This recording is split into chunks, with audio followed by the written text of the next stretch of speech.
I never thought I'd die at 28.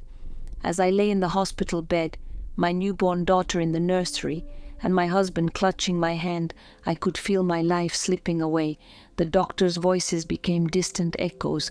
As my vision blurred, my last conscious thought was a prayer for my family's well-being. Then, everything changed. The pain vanished, replaced by a sensation of weightlessness. I found myself floating above my body, watching as doctors frantically worked to revive me. It was surreal, like watching a movie of my own death. But before I could process what was happening, I felt a gentle tug upward. In an instant, I was enveloped in the most beautiful light I'd ever seen. It was warm and comforting, like being wrapped in a blanket of pure love. As my eyes adjusted, I realized I was standing in a vast, open space that seemed to stretch infinitely in all directions.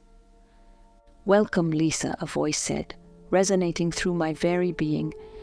I turned to see a figure approaching, radiating love and peace so intensely that tears sprang to my eyes. Somehow, I knew instantly that I was in the presence of Jesus. "Lord," I whispered, my voice filled with awe and disbelief. He smiled, and in that smile I saw the love that had created the universe. "You have questions," he said gently. "Am I dead?" I managed to ask, my mind reeling from the reality of my situation. "You are between worlds," Jesus replied. "Your earthly body is in distress, but your journey is not yet complete. There is much for you to see and understand." As he spoke, our surroundings began to shift. The infinite space transformed into a winding path of golden light. Jesus gestured for me to walk with him, and as we moved forward, the most incredible sights unfolded before us. "Lisa," Jesus began, his voice filled with warmth, "I want to show you something special, your home in heaven." I gasped. "My home? But I didn't think we had individual homes in heaven." Jesus chuckled, a sound that filled me with indescribable joy. "Heaven is beyond your earthly understanding, Lisa. It's not just a single place, but a realm of infinite possibilities, tailored to each soul's deepest desires and purposes." As we walked, the path opened up to reveal a breathtaking landscape. Rolling hills of vibrant green stretched as far as the eye could see, dotted with flowers in colors I had never imagined. A crystal-clear river meandered through the valley, its waters sparkling like diamonds in the warm golden light that seemed to come from everywhere and nowhere at once. "It's beautiful," I breathed, overwhelmed by the sheer perfection of it all. "This is just the beginning," Jesus said, leading me toward a hill overlooking the valley. As we crested the hill, I saw it, a house that seemed to be made of living light. It pulsed with warmth and welcome, as if it recognized me. The architecture was unlike anything I'd seen on Earth, with graceful curves and impossible geometries that somehow blended perfectly with the natural surroundings. "This is mine?" I asked, my voice barely a whisper. Jesus nodded. "It's a reflection of your soul, Lisa. Every act of kindness, every moment of love, every struggle you've overcome, they've all contributed to building this home." As we approached, I noticed details that took my breath away.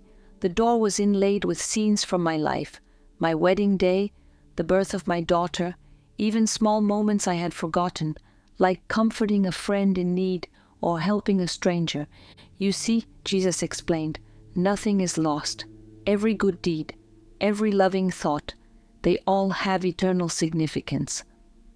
We stepped inside, and I was enveloped in a sense of belonging so profound it brought tears to my eyes. The interior was filled with light and warmth, with rooms that seemed to shift and change as we moved through them. "This room," Jesus said, indicating a space filled with books and comfortable chairs, "represents your love of learning and your desire to help others. From here, you'll be able to continue growing in knowledge and wisdom and share it with others." We moved to another room, this one reminiscent of an artist's studio, but far grander than anything on Earth. "Your creativity will flourish here," Jesus explained. "You'll be able to express yourself in ways you never imagined possible." As we explored, I saw rooms dedicated to healing, to music, to nature. each one reflecting a facet of my personality or a desire of my heart. But what struck me most was a room that seemed to be a nursery. "But, my daughter," I stammered, suddenly remembering the life I had left behind. Jesus placed a comforting hand on my shoulder. "This room represents your love for her and for all children. It's a place where you'll be able to watch over her and, in time, welcome her home." The realization hit me then. This wasn't just a house, but a continuation of my existence, a place where I could grow, love, and fulfill my purpose for eternity. "There's so much more to show you," Jesus said, his eyes twinkling with excitement. "Come, let's explore further." We left the house and began walking along a path that seemed to be made of stardust. As we walked, the landscape around us shifted and changed, revealing new wonders with each step. "Lisa," Jesus began, "what you're seeing is just a fraction of what heaven truly is. It's a realm of infinite possibilities where the limitations of your earthly existence no longer apply." As if to illustrate his point, we came upon a vast amphitheater filled with countless souls. The air was alive with the most beautiful music I had ever heard, a symphony of voices and instruments blending in perfect harmony. "This is the choir of creation," Jesus explained. "Here, souls from all times and places come together to create music that celebrates the wonder of existence." I listened, mesmerized by the complexity and beauty of the music. It seemed to tell the story of the universe itself, from the first moment of creation to the intricate dance of galaxies. "Can I join them?" I asked hesitantly. Jesus smiled. "Of course. In heaven, you'll be able to participate in ways you never could on earth. Your voice, your creativity, your very essence will become part of this grand symphony." As we moved on, we came to a vast library that seemed to stretch endlessly in all directions. Books of all sizes and colors filled the shelves, and in the air, words and images danced and swirled. "This is the library of all knowledge," Jesus said. "Here, you can learn about anything and everything, the mysteries of the universe, the histories of countless worlds, the deepest truths of existence." I reached out and touched one of the floating words. Instantly, my mind was filled with understanding about a concept I had never even considered before. It was exhilarating and humbling at the same time. "In heaven," Jesus continued, "learning isn't just about acquiring information.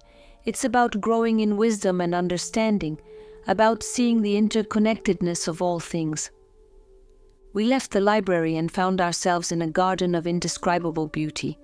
Flowers of every color imaginable bloomed alongside plants I had never seen before.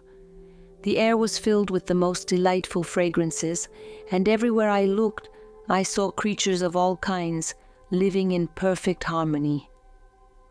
"This garden," Jesus explained, "represents the perfection of creation. Here, you can commune with nature in its purest form, understanding the intricate balance of life in ways you never could on earth." As we walked through the garden, I noticed that some of the plants seemed to respond to my presence, their blooms turning to face me as I passed. I reached out to touch a particularly beautiful flower, and as my fingers brushed its petals, I felt a surge of joy and connection to all living things. "In heaven," Jesus said, noticing my wonder, "you'll be able to communicate with all of creation in ways you can't even imagine now. The barriers between species, between different forms of life, simply don't exist here." We continued our journey, and I found myself overwhelmed by the sheer vastness and beauty of what I was experiencing. Each new sight, each new revelation, filled me with awe and joy. "Jesus," I said, my voice trembling with emotion, "this is all so incredible, but why are you showing me all this? Why me?"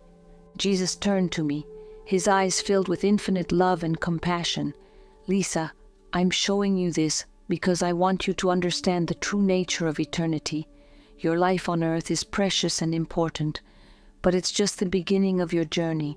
Everything you do, every choice you make, every act of love and kindness, they all have eternal significance." As he spoke, we came to a place that looked like a vast workshop. Souls were gathered here, working on projects that seemed to defy description. Some were crafting objects of incredible beauty, while others seemed to be working with pure energy and light. "This is the workshop of creation," Jesus explained. "Here, souls participate in the ongoing act of creation, bringing new beauty and wonder into existence." I watched in amazement as a group of souls worked together to create what looked like a new galaxy, their combined efforts spinning stars and planets into being. "In heaven," Jesus continued, "you'll be able to use your creativity and imagination in ways you never could on earth. You'll be a co-creator, bringing new wonders into existence." We moved on, and I found myself in a place that seemed to be a vast healing center. Souls of all kinds were here, some receiving care, others providing it. "This is the place of restoration," Jesus said. "Here, souls find healing and renewal. The pain and trauma of earthly existence are gently washed away, and souls are restored to their true, perfect state." I watched as a soul that seemed burdened and weary entered the center. As it was enveloped in light and love, I could see the weight lifting, the soul becoming brighter and more vibrant. "Lisa," Jesus said, his voice gentle, "I want you to understand that heaven isn't just a reward for a life well lived. It's a continuation of your growth, your learning, your love. It's where you become more fully yourself than you ever could be on earth." As we walked, I saw countless other wonders, places of learning, of celebration, of quiet contemplation. I saw souls reuniting with loved ones, sharing joy and love that seemed to light up the very air around them. "But what about those who aren't here?" I asked, thinking of people I knew who had struggled with faith or made choices that seemed to lead them away from God. Jesus' expression was one of infinite compassion. "My love and mercy are beyond human understanding, Lisa.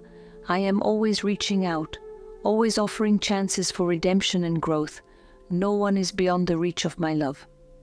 We came to a place that seemed to be on the edge of heaven itself. Before us stretched a vista of stars and galaxies, more vast and beautiful than anything I had ever seen. "This," Jesus said, "is just a glimpse of the vastness of creation, and yet, even in this immensity, each soul is precious and unique. You, Lisa, are an irreplaceable part of this grand tapestry." As I stood there, overwhelmed by the beauty and vastness of what I was seeing, I felt a deep sense of peace and purpose wash over me. Everything, my life, my struggles, my joys, all seemed to fit into a greater pattern, a divine plan that was more beautiful and complex than I could have ever imagined. "Lisa," Jesus said, turning to me, "there's so much more I could show you, so much more for you to learn and experience, but our time is growing short. You'll be returning to your earthly life soon." I felt a pang of sadness at his words. "Do I have to go back? It's so beautiful here, so perfect." Jesus smiled, his eyes filled with understanding. "I know it's hard to leave, but your journey on earth isn't finished yet. You have more love to give, more growth to experience, more ways to touch the lives of others." As he spoke, I felt a gentle tugging, as if something was calling me back to my earthly body. "Remember, Lisa," Jesus continued, his voice filled with love and encouragement, "everything you do on earth matters. Every act of kindness, every moment of love, every challenge you overcome, they all shape your eternal soul and your place in heaven." I nodded, trying to commit every detail of what I had seen to memory. "But how can I live my earthly life after seeing all this?" I asked. "How can anything compare?" Jesus took my hands in his touch filling me with warmth and strength. "Live with love, Lisa. See the divine in every person you meet, the eternal in every moment. Your earthly life is a precious gift.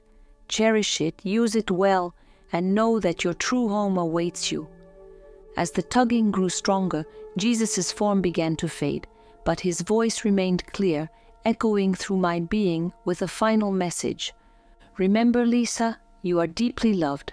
Carry this love with you always and share it with everyone you meet. Your life has purpose and your journey is just beginning." With those words ringing in my ears, I felt myself being pulled back, away from the indescribable beauty of heaven. The golden light faded, replaced by the harsh fluorescent glow of the hospital room. I gasped, my eyes flying open as I returned to my body. The first thing I saw was my husband's face, tear-stained and filled with a mixture of relief and disbelief. "Lisa," he whispered, his voice cracking with emotion. "You're back. We thought we'd lost you." I tried to speak, but my throat was dry and sore from the breathing tube that had been removed. A nurse quickly came to my side, offering me water and checking my vitals. The room was a flurry of activity as doctors were called in to examine me. As I lay there, overwhelmed by the sudden return to the physical world, my mind raced with everything I had experienced. How could I possibly explain what I had seen?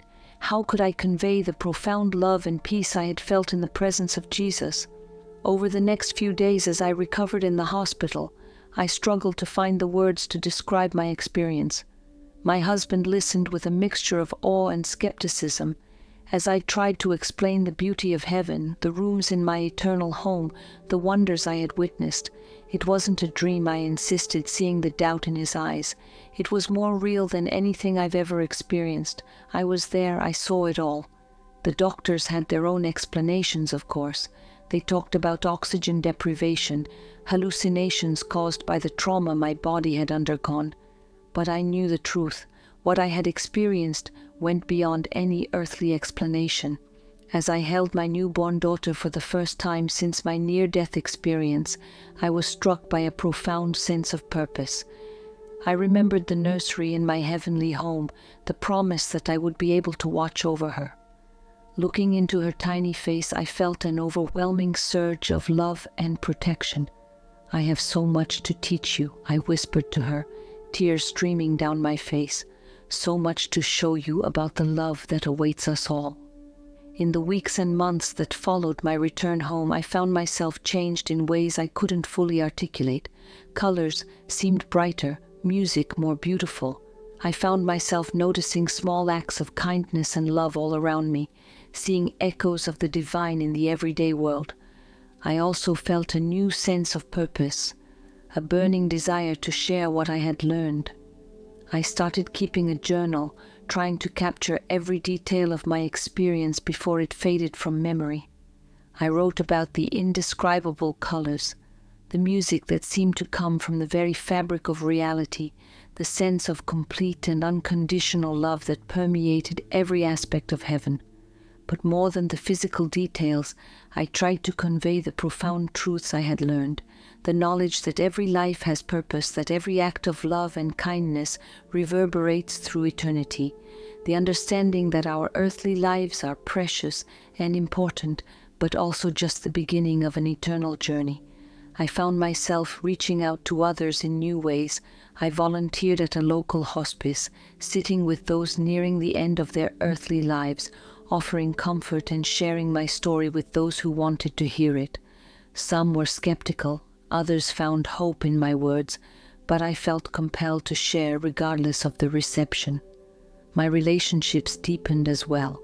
I approached each interaction with a new awareness of its eternal significance. Arguments that once seemed important now felt trivial in the face of the greater truths I had glimpsed. I found myself more patient, more loving, more willing to see the divine spark in everyone I encountered. There were challenges, of course. There were days when the memory of heaven's perfection made the difficulties of earthly life seem almost unbearable. Times when I longed for the peace and clarity I had experienced in Jesus' presence, but I held on to his words, reminding myself that my earthly journey had purpose, that every moment was an opportunity to grow and to love. As my daughter grew, I found new joy in sharing the wonders of the world with her. Every sunset, every blooming flower became an opportunity to talk about the beauty of creation. I told her stories about heaven, about the love that awaits us all, hoping to instill in her a sense of the eternal even as she navigated the challenges of earthly life. One evening, as we sat in the backyard watching the stars come out, my daughter asked me a question that caught me off guard. "Mommy," she said, her young face serious in the fading light. What was it like to die?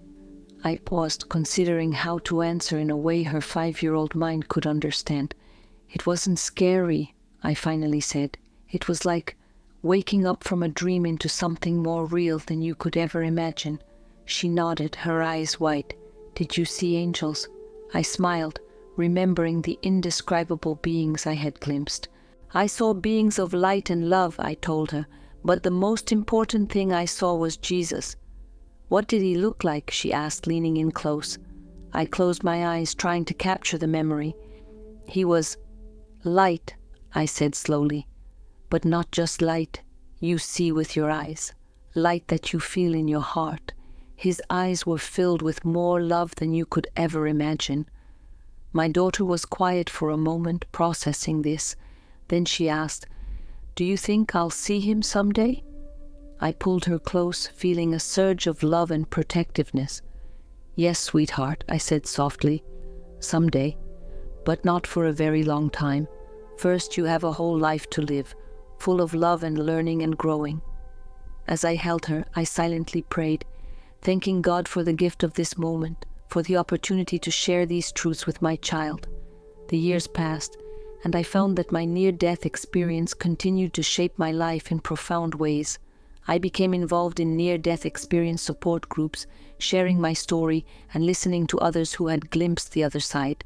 The details varied, but the core truths remained the same: the overwhelming sense of love, the feeling of coming home, the knowledge that our earthly lives have eternal significance. I also found myself drawn to study theology and philosophy, seeking to understand the deeper meanings behind what I had experienced. I read accounts of mystics and saints throughout history, finding echoes of my own experience in their words. The more I learned, the more I realized how limited our earthly understanding truly is, how vast and wonderful the reality of eternity. There were times when I struggled with doubt, moments when the memory of heaven seemed distant, when the challenges of earthly life threatened to overwhelm me. In those times I would close my eyes and try to recapture the feeling of standing in that eternal garden, of being enveloped in divine love. It wasn't always easy, but the memory of what I had experienced always brought me back to a place of peace and purpose. As I grew older, I found that my perspective on death had fundamentally changed. Where once I had feared the unknown, now I felt a sense of anticipation, even excitement. Not that I was in a hurry to leave this life. I cherished every moment with my family, every opportunity to love and serve others, but I no longer feared what lay beyond. One day, while visiting a friend in the hospital, I had an experience that brought my journey full circle. My friend, battling a terminal illness, confided in me her fear of death. "I'm scared, Lisa," she whispered, her face pale against the hospital pillows. "What if there's nothing after this? What if it all just ends?" I took her hand, feeling the frailty of her earthly body, but also sensing the eternal strength of her soul. "It doesn't end," I said softly. "It's a new beginning, a homecoming." As I spoke, I felt a presence in the room, a warmth and love that I recognized from my own experience. My friend's eyes widened, and I knew she felt it too. "Do you feel that?" she asked, her voice filled with wonder. I nodded, tears filling my eyes. "That's just a taste of the love that's waiting for you," I said. "It's more beautiful than you can imagine." We sat there together, enveloped in that divine presence, and I saw the fear leave my friend's eyes, replaced by a peace that surpassed understanding. As I left the hospital that day, I felt a renewed sense of purpose. I realized that my near-death experience wasn't just for me. It was a gift to be shared, a light to be passed on to others facing the ultimate transition. Looking back on the years since my glimpse of eternity, I am filled with a profound sense of gratitude. The memory of my time in heaven has been a constant source of strength and inspiration, guiding me through the joys and challenges of earthly life. I've come to understand that my experience wasn't meant to make me long for heaven at the expense of my earthly life. Instead, it has deepened my appreciation for every moment I have here. I see the divine in the everyday, in the laughter of children, in acts of kindness between strangers, in the beauty of nature. My glimpse of eternity has made my earthly life richer, more meaningful. As I've shared my story over the years, I've encountered a wide range of reactions. Some people are skeptical, dismissing my experience as a hallucination or a dream. Others find hope and comfort in my words, especially those facing their own mortality or grieving the loss of loved ones. I remember one particularly poignant conversation with a young man who had recently lost his mother to cancer. He approached me after a talk I had given at a local community center, his eyes red from crying. "How can you be so sure?" he asked, his voice barely above a whisper. "How do you know it wasn't just your brain playing tricks on you?" I looked into his eyes, seeing the pain and longing there. "I can't prove it to you scientifically," I said gently, "but I can tell you this. What I experienced was more real than anything I've ever known. The love I felt, the peace, the sense of coming home, it went beyond anything my brain could have invented." I saw a glimmer of hope in his eyes as I continued. "Your mother is not gone. She's more alive now than she ever was here. And the love between you hasn't ended, it's eternal." As I spoke, I felt that familiar warmth, that presence of divine love that I had experienced in heaven. The young man's eyes widened, and I knew he felt it too.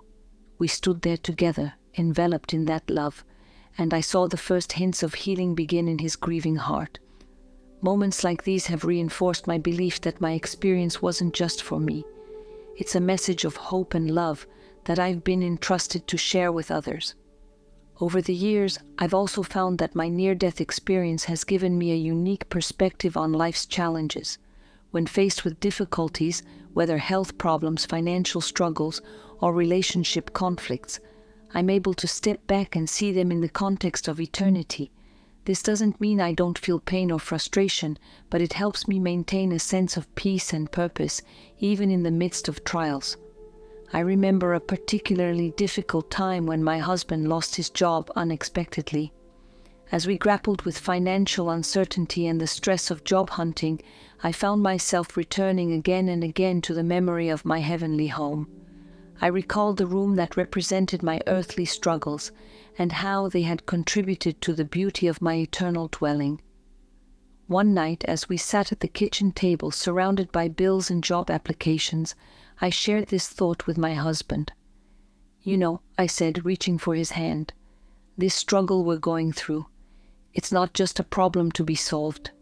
It's part of our eternal story. It's shaping who we are, not just for this life, but for eternity."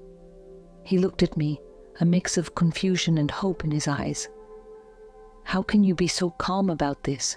he asked. I smiled, feeling that familiar warmth of divine love. "Because I know this isn't the end of the story. Whatever happens, we're loved beyond measure.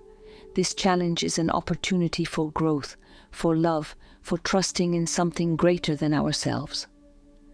As I spoke, I saw a change come over my husband's face. The worry lines eased, and a spark of determination appeared in his eyes. From that moment on, we approached our situation differently, not just as a problem to solve, but as a chapter in our eternal journey. As I've grown older, I found that my experience has profoundly impacted how I view the aging process.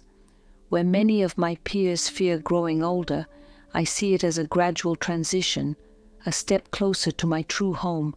This doesn't mean I'm in a hurry to leave this life. Far from it. I cherish every moment, every relationship, every opportunity to love and serve, but I no longer fear what lies beyond. As I reflect on my near-death experience and the years that followed, I'm filled with a sense of wonder and gratitude. The glimpse of eternity I was granted has transformed every aspect of my life, from how I view daily challenges to how I approach my relationships and my purpose in this world. My journey continues, both here on earth and in the eternity to come, and I live each day with gratitude, love, and the unshakable knowledge that our true home is more wonderful than we could ever imagine. My experience in heaven wasn't an ending, but a beautiful beginning. a preview of the love, growth, and wonder that awaits us all. Now that you have seen what our home in heaven looks like, you have to watch how a woman who thought would go to heaven was wrong when she met Jesus. Click the video on your screen now to hear this shocking account, and we'll see you in the next video.